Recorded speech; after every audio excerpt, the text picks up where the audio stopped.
What is up, walk-ins? Welcome, audience. If you're getting an intro from me, that means I have a special episode just for you guys. This is a snippet from our January webinar that's all about AI in urgent care from a search standpoint. Here's the reality. AI searches are not going anywhere. They're only getting more prevalent, and urgent care is starting to get mixed in. We are now starting to see some search volume from the AI searches from Gemini, ChatGPT, Claude, all the different ones.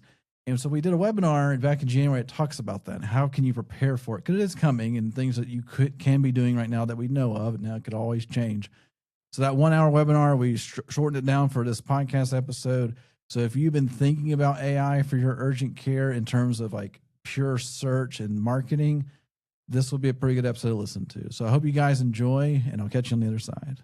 So traditionally, how did patients search? It was just like urgent care near me, very basic stuff. And now it's starting to become more conversational. And so it's expanding a little bit. And honestly, some of this is coming from now voice search is becoming more and more popular because the software and the hardware is getting so good. Like I even have, it sounds nerdy, but I even have like conversations with ChatGPT on my drive home sometimes. Cause I have a quite like, you're driving and you're like, I wonder what that means. Instead of me like trying to remember and do a search later, I just tap ChatGPT and hit the microphone and say, hey, what do you think about this? And I will talk for like 30, 40 seconds and it gets all of it. And it's like, well, here's what I think. I fixed my fireplace, not yesterday, but the day before, with all the weather coming in town. Yeah. I'm like, I better get this gas fireplace working. Oh, yeah. Because gas is independent of electricity. I don't have to worry about that.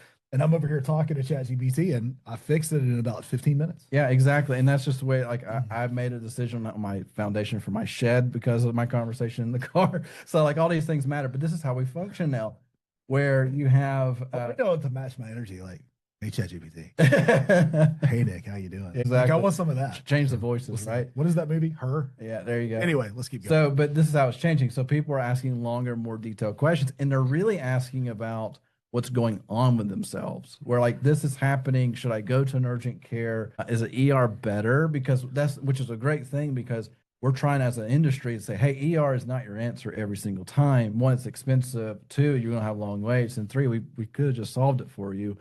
And so, and I think AI is picking up on that as well, where they understand, like AI, it does understand what an urgent care is and kind of connecting those dots of how far can this urgent care take this situation before an ER needs to be involved. So that's what's happening right now. Like your traditional searching is just expanding and it's becoming more personalized, especially with chat because you have to have a login too. So that chat now knows everything about you. It may say, hey, by the way, you had this other issue. You want to talk about that? And we'll actually talk about where AI, ChatGPT healthcare is coming. All right. So traditional search, just to make sure on the same page, traditional search, you have a Google simple search for urgent care near me. You have a bunch of, we say blue links, but links essentially. They either link to a map pack situation where it's going to the map listing, which is Google Business Profile, or it's listening to, or it's linking to their website. Those traditional items will and with the hope that that's what you're wanting. And so that's evolving right now. Now you're seeing summarized answers constantly. I think I saw a stat the other day that Gemini is now summarizing 60% of all searches now, which is huge because I remember when Gemini AI Summarize came out a year ago and it was like, how do I get this to generate? It's not coming up. But now it's like, I can't now, how do you get it to go away? Can you please go away? And I've seen it give some like crazy answers. Like you're referencing some article from 10 years ago. Why'd you do that? Like it's still finicky for sure, but it is now becoming that new standard and we cannot stop it. Which means also you're going to, at some point, we'll talk about this, you're going to start seeing ads show up in AI as well, because at some point Google can't cannibalize its own revenue. So that's all coming, but this is what we know, right? So when you do searches now, you're getting recommendations and summarizing, and it's pushing all the other information down. All that SEO work is starting to be pushed down a little bit, but you used to compete with just an ad, business profile, and then organic. Well, now you got AI summary, then some suggestions tied to that, and then you got your ad and all these things. So it's very different. It's happening right now. And it's only, I say get worse, but it's only become more apparent and you really can't escape it. So that's what we are. For the user, it's going to get better. It is, and it's going to hopefully do what it's supposed to and get you guys in the right path. But for like the business, this could hurt. We even had a company once I was talking to us, hey, our analytics data is falling off, and they were very big, they gave out a bunch of information. So I started talking to them and I looked, I was like, well, it's because AI summary is taking your information and giving them what they want and they don't have to click anywhere. That's right. And that's painful, but that's what's happening. All right. Moving forward. So here's some data just to kind of give you what's happening. So Google search, still monthly volume, 8 to 15 million searches a month type of thing. ChatGPT is pushing a million searches or queries right now. And so it's catching up because we remember, Nick and I both remember when we saw it, when they revealed ChatGPT, and we're like, this is super cool. And then Well, you showed it to me, and I remember looking at you going, this is going to change the world. yeah, and it just blew up, and now here we are. It's catching up, and with all technology, it's going to catch up so fast that we're not be able to comprehend that. And so, but you can see here, ChatGPT is still owning it. There's arguments that we don't know Gemini numbers because Google is kind of fudging that a little bit, because what's happening is that you're getting Gemini results inside of Google search. So it's kind of funny. Will Google surpass everybody again? Don't know yet. But either way, ChatGPT, though, My money's on Google surpassing everybody. it's That's very possible. They got slapped in the face 2 years ago before Gemini started. I don't even remember what it's called for Gemini now. I can't remember. And then Perplexity and the other things that we don't care as much about, we don't hear much about because it's more like deep research. And then you have, which here's the funny ones. You have Bing. Bard, that was it. Yeah. Bing and Copilot, which is technically being generated through ChatGPT because Microsoft has a relationship with ChatGPT. So does Apple now. Yeah, and so does Apple. And so all that's happening. No. Apple's with Gemini. Yeah. Sorry. So all that's happening right now, but you can see like we've become used to it as a person, right? Like as an entire human race, we're becoming used to this and starting to use it more and more.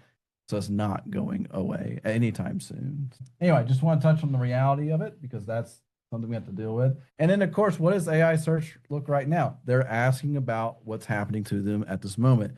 I don't know if you guys ever downloaded the Gemini app for your phone, but now it can turn on the video and just look at whatever you're seeing, and you can ask it questions, and it will identify what it's looking at and give you suggestions. And then this is that traditional version of that where you're like, hey, I think I hurt my wrist. Somebody can get an x-ray at an urgent care nearby or something like that. It will give you a list. It will show you a map. It will give you all these things. Some of this information is being generated through Google on ChatGPT. They won't deny it. And so you have all this happening. And then you're like, well, how do we show up for this? How do we, because even in this search right here, it's local to us, but we got to see one of our clients show up on this list, which is super cool. We'll let you guess which one. Yeah. Anyway, one of our clients showed up on this list when we did the search. Cool. Some of our stuff that we talk about is actually working, but this is how people function now. And we have to how can we identify with that and see if we can get to show up just as much. And there's lots of factors involved. Some of them are SEO oriented, but we'll go through that. All righty. Yeah, so this is actually the cleanup piece of the prompt itself. Hannah just put the prompt in there just to kind of give an idea. This is where you honestly, if you want to plug this prompt straight in and see if your urgent care shows up in the city that it's part of. Now, if you're sitting in the urgent care right now and you do this and you don't show up, hey, that's a problem. We should probably figure that out, right? And we'll give you a plan today. Yeah, we'll work on that as well. But just think about that. And then adjust this to any service that you offer. If you do STD testing, if you do flu tests, any of it, and just see what happens and see what the results are. And then you can kind of say, you may be surprised. You may show up and be like, I'm number one in this. I don't need the rest of this webinar. Cool. The reality is most of you aren't. Your competition probably is. And maybe they don't even know how they got there, but it's real. So you can't put your head in the sand. That's what that's right. All right. So for those who dropped in that prompt, if you haven't tried yet, try now. Drop in a prompt, put in and see what happens. And if you're sitting in urgent care, maybe you showed up, maybe you didn't. But we'll give you just a second to try that. And the question is, did your clinic actually show up in that AI search? We'll get just a second because it does take a second to generate as well. Also, throw this into ChatGPT, throw this into Gemini. Yeah.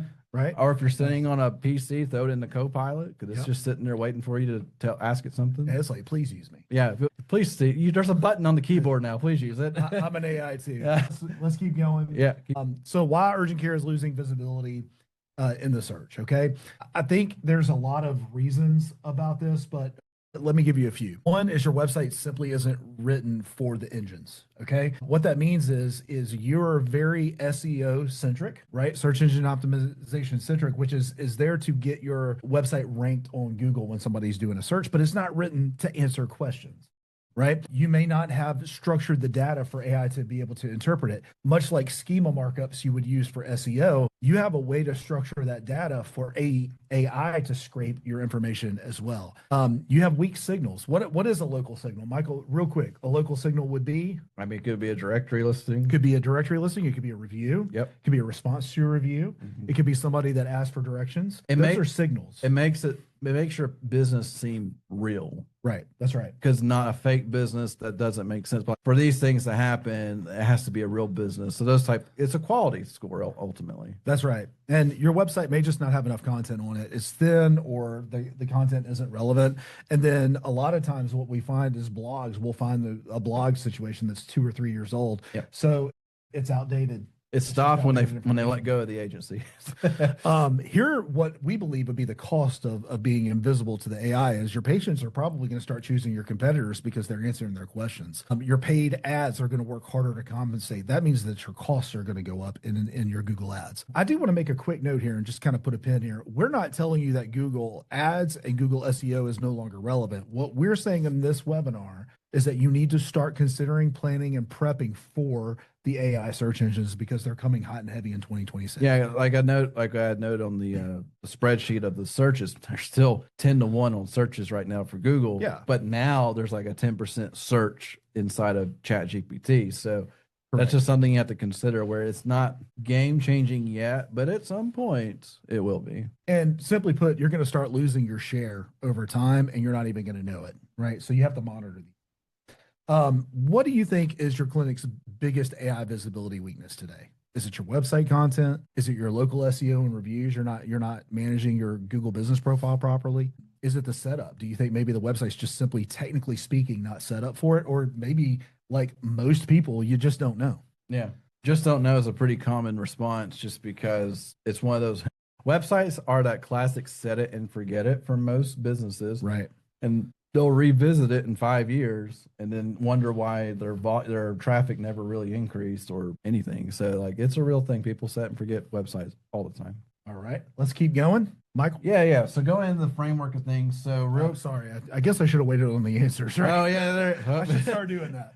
Yeah. So not sure about half of the responses. Absolutely. So then we talk about content and reviews. So yeah. So technical setup, y'all are like, yeah, we got this. Yeah. Okay, cool. We appreciate that. All right. Or they're like, I haven't even gone near that. Yeah, exactly. So AEO, what is AEO? It is answer engine optimization, which is, and honestly, there's some probably other answers for this AEO question, but answer engine optimization. So it is trying to give you a full answer, as we know, and not just a search result. And it's built to have, it's trying to answer a potential patient question and it's pulling its answers from somewhere else. I think that's the part that people do miss. AEO, while it is a library of information, technically speaking, it's not its original information. It is pulling it from other places and developing it. It's basically like an on-demand research paper. And this is something that we've actually been preaching now for the past probably 18 months to 2 years. Yeah. You've heard us if you've been listen to any of our podcasts or attended any of our webinars, we follow what's called the TAIA method. Yep. They ask, you answer, and simply put, are you answering the questions that people are asking in your industry? If you're doing that through content, well structured with enough words, you're going to start showing up in the answer engine optimization. Yeah. And then some of that looks in the form of basically what is a symptom and what do you do for these symptoms, and we treat those symptoms, things like that. AI tries really hard to find most relevant current content. Sometimes it pulls really old stuff, but most of it tries to find newer stuff, or it just answered it really, really well. And that's the thing you have to think about as well, because traditionally in an SEO world, service pages got you pretty far. And a service page talks about what you do, but like blogs and additional FAQs and things like that, they talk about how we can help the patient. If I could say anything to sum it up, how can you help the patient with your content on your website? Because they're looking to a certain degree, or the AI is looking, pretending to be a patient, trying to do quick research. Which is probably more likely the case. Yes, 100%. Yeah, so some examples, like we talked about, instead of just traditional, like service pages do matter. We will not ignore that. But symptom-based pages do matter as well now, where let's talk about your symptoms and so forth. We're not trying to solve your sickness on the website, but we're trying to say these are things that could suggest this. Oh, by the way, we can help you with that. And then what should I expect when I go visit an urgent care about this particular thing, like deeper dive, right? Because some people may ask, what kind of wait time should I expect at an urgent care near me? This kind of goes deep, right? And so you want to be able to answer that as best you can and not just put the like blanket information out there type of thing. I even tell people when I do front desk training, when the best thing you can do when somebody gets on the phone with you and they're going to come in, you say, well, let me explain our process to you and how it works. Same thing on your website. Explain the process of how you become a patient. What does that look like? What insurances do you take? Do you take my insurance and all these things? Because there are going to be people asking, what urgent care near me takes Blue Cross Blue Shield? Most will say, oh, tons of them. But it will say that because it could see it on the website. Like it mentions insurance accepted Blue Cross, that type of stuff. And that goes right into FAQs. Are FAQs on your site that are very clear in what patients are asking for, and do you have very clear answers and not like one word answers? Don't make it cryptic. Don't make it fun. Make it crystal clear about creativity. Yeah, absolutely. Yep. All right, so GEO, kind of a similar thing. It's a little different, but generative engine optimization. It took me a while to fully grasp. And I think you had a good little analogy for it. I'm trying to remember what it was. I'm sure it was great. I'm sure it was, but now I can't think of it now. But no, it's so the GEO side of things. It's almost a little bit SEO focused, where it's looking at structured data, it's looking at all the technical sides. It's saying, can I trust this, right? And that's where that little chain link comes from. Can I actually trust where this is coming from before I give them the answer type of stuff? Or right. Is it okay that I list them as a trusted source? Because as an AI, I'm trying to give a good answer that's going to have a good result, because it's going to I'm going to be asked again about it or whatever. And so these are all that side things, which it's very technical, and we talked about it's very SEO focused, but it's something you have to look out for, and it's part of the recommendation process. And it's not just this is beyond just the symptom side, because you can have all this data, everything on your site, but then if you have terrible reviews, or your directories suggest that you're not open right now, but some say you're open, or you moved, well, then the GEO side of things will just say, I don't know if this is a good, clean answer, because I can't figure out if they're being consistent with me or not. And it's all this kind of processing, because like I said, ultimately wants to give the best answer it can, and it's got to explain itself a little bit. Well, so the AEO is going to be, do you have the answer that I'm looking for? Okay. The GEO is, do I trust, based on all the signals going to your website? Yep. Do I trust that that's the right answer? And there is an answer. Is it the right one? It doesn't know if it's the right answer or not. It's using internet data that's available to it. The trust is all the signals pushing your website. Are people sending you reviews? Are people, your click-through rates, your engagement on your website, your engagement on your reviews? Yep.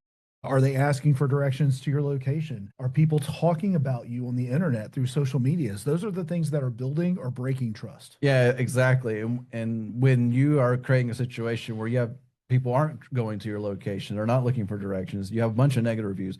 Well, it's going to say, I may not trust this information. Let me go to the next one, and then make a higher recommendation for the next one, which is your competitor. Very good. So, all right. And then, we talked about shows up in all sorts of places, but basically it's part of that process of where it's trying to determine, like, should I put you as a trusted link, essentially? Because you see it all the time when you do like a Google search and the AI summary kicks in, it starts linking out where it found the info, which is actually, I appreciate, because then I can say, is this legit information? I'll check sources all the time. Yeah. Because last year I had a situation where there was this old TV show I used to watch as a kid, and I was like, I wonder if that host is still alive. I go type in his name, and it said, oh, he died. I was like, really? He died?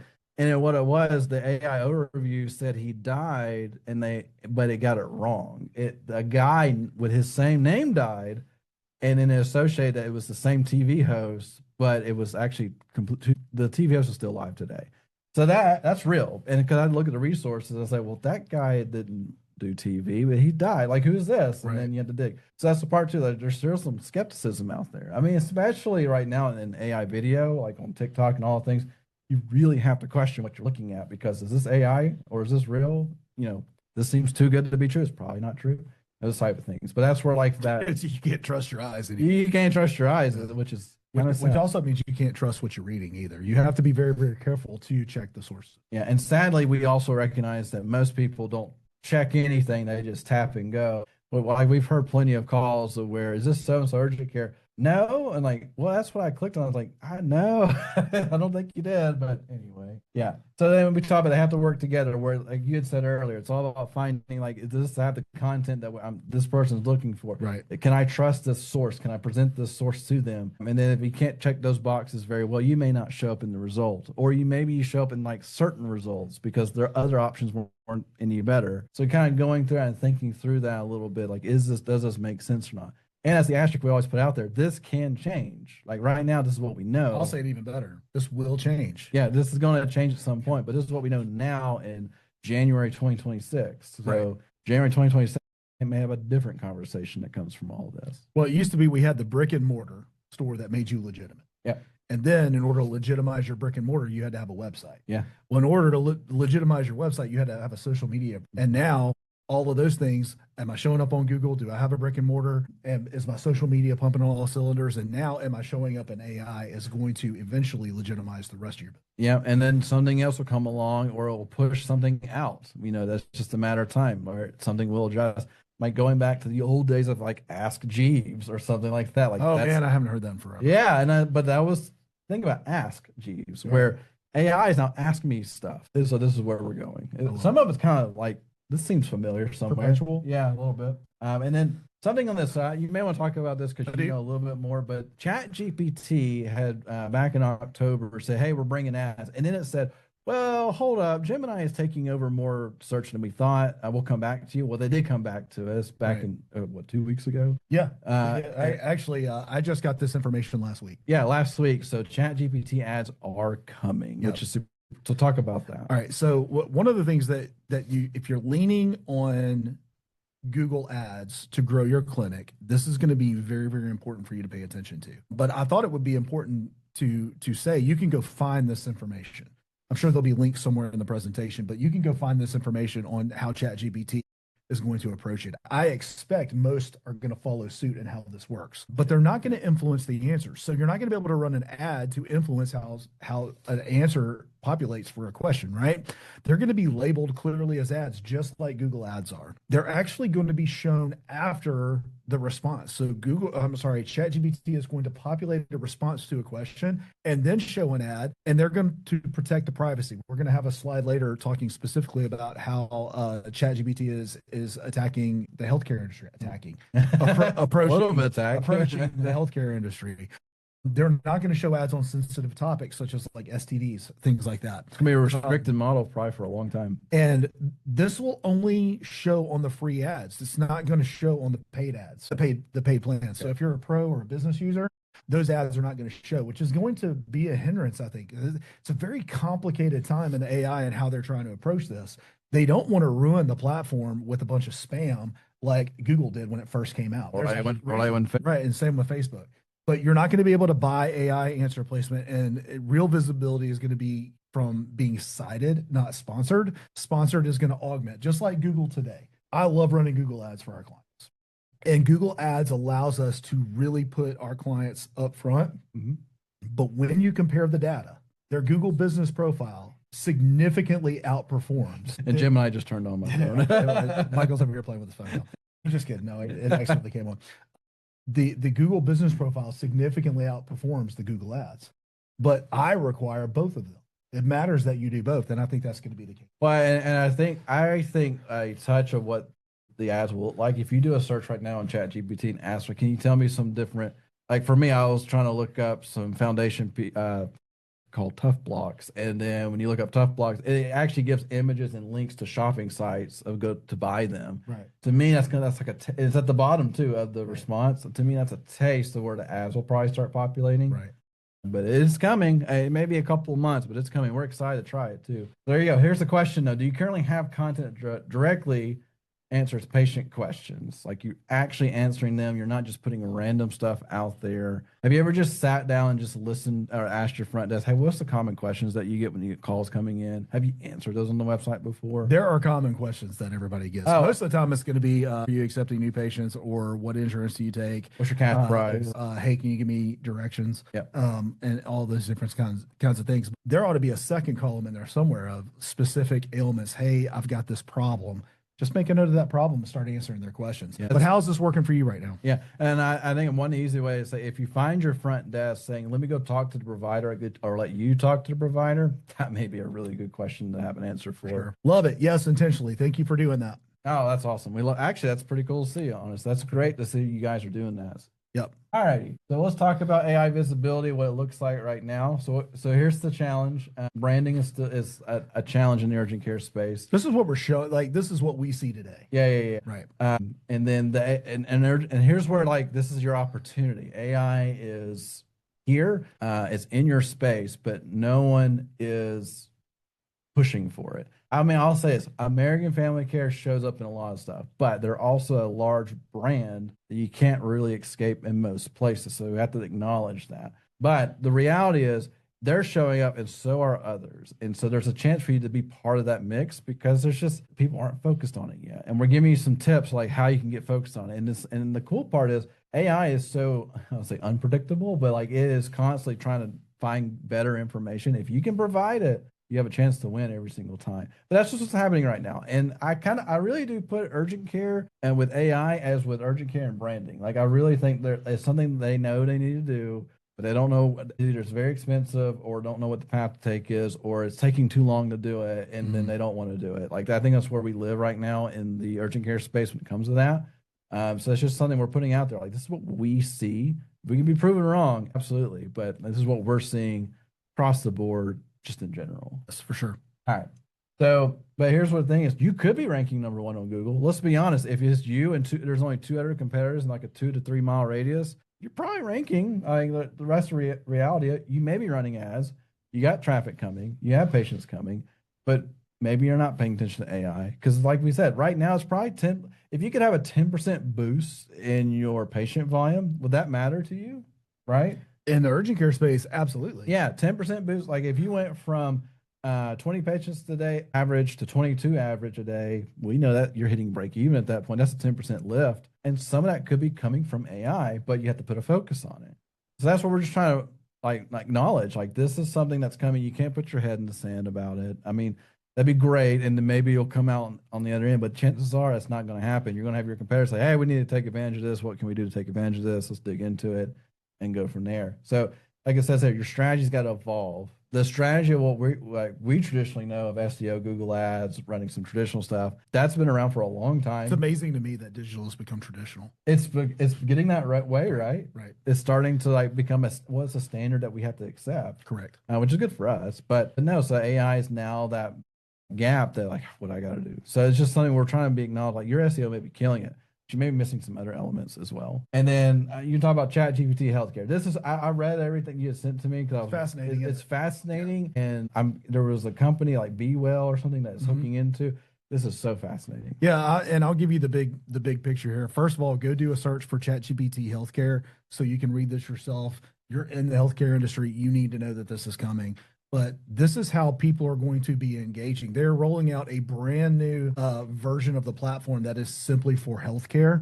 It's going to be multifaceted. So it's not only going to be available for me, the individual, to protect my HIPAA privacy when I'm asking questions about my health, my weight, my blood pressure, my whatever. There's a lot of people right now, and this I think is what triggered it, is they'll get blood results back and they'll take it because they don't know what the crap it says because nobody knows what hypoglycemia whatever bean is. Like nobody knows what it is. People on this call probably know. Yeah, no. Well, I just made that up. I doubt they know that. But they'll take it, they'll throw it. I've done this myself. They'll throw it in. I do it all the time now. And say, tell me what I'm looking at, and it'll give you a very crystal clear view. But here's the problem: that data isn't protected. No. And it's so funny because like I've been doing this now probably about a year, and I did it originally because my wife had an issue, and we got the lab. It's the classic. What's happened in EMR world? Oh, we're now giving you lab test results instantly before a doctor can call and talk to you about it or have an additional appointment. So like we're given this scary information, and then I was reading. I was like, I don't know what this means. Hang on, download, upload, chat. Tell me like this on like a 5-year-old, and it went through and explained it. I was like, oh, and then when my wife had the doctor's appointment, they're like, you use ChatGPT. I was like, yeah. And this is what it said. He's like, that's correct. Like so it's real. But the problem is that we're just dumping our personal health information into this platform, which has no safeguards essentially, and can be technically used against us in some capacity. And, so, and them. So like they're trying to protect themselves in this situation. And I was even reading on the article you sent me. So like that you can very soon you'll be able to upload direct Apple Health information. You'll be able to upload Be Well information. And now it's able to like even say like our goal is to get, we know so much about you if you're using our platform that we can tell you like, hey, that thing you did last week probably caused this issue. Right. You probably forgot about it. You know, literally it can start doing that, which is huge because now if we do go to a doctor, we have them an AI summary of our issue and like, oh, okay, yeah, that would have been a problem if you did that. Well, but so Nick, you just told me I had to create all of this content that's going to answer people's questions. And now you're telling me that it's going to be data that's validated by 260 physicians and there has to be evidence back the answers with citations from different sources, and it's going to have alignment and enterprise grade security and all these different kinds of things. Y'all, this matters because it's affecting your industry. Your content can get verified, right? So there's that piece of it. But healthcare is moving from searching to verified answers. Why am I connecting the dots? One, I want you to have this information because you're going to need to be able to address this with your patients. Two, you're going to require ads because you're no longer your content that you're creating. This is where it's like a disconnect almost. One, the engines are telling us I have to do these things to get ranked. And now you're telling me that there's this whole healthcare option. Well, how do I bridge that gap? The ads are going to be what's going to help you bridge the gap. And that's why we wanted to save this secondary and give you all of the best practices up first, because it's also not going to address everything. It's going to address HIPAA compliant things, but you can still show up for sports physicals, Ahmed. Or like, yeah, your wrist is probably messed up. Yeah. Here's an urgent care to go get it checked out because it says on their site that they can look at this. Yep. The vast majority of this healthcare is going to be hospital level, physician, primary care level, right. And the urgent cares are going to dabble in this, but I still believe a lot of your information and the things that urgent care really shines and thrives in is going to be outside of this healthcare system, and you're still going to be able to benefit from it. But I thought it would be important for you to know. All righty. So you guys have just heard about AI search and what's coming for the urgent care space. Are you ready? Are you scared, or you just don't care? Who knows? But I hope that was a good episode for you guys. If you're like, I wanted more, I wish there was more to it, we do have the full replay in the notes for this particular episode. So take a look at that as well. And as always, if you got questions and want to talk to us, just hit hello@patientcaremarketingpros.com. That goes straight to Hannah, and she can get us connected to you guys. How can we help you? So love to have you on to talk about those things, but also go please comment and rate our show because we love the ratings. It helps our rankings, just like anything else. We're marketing. We care about our rankings. But thank you again for taking a listen, and we'll catch you on the next one.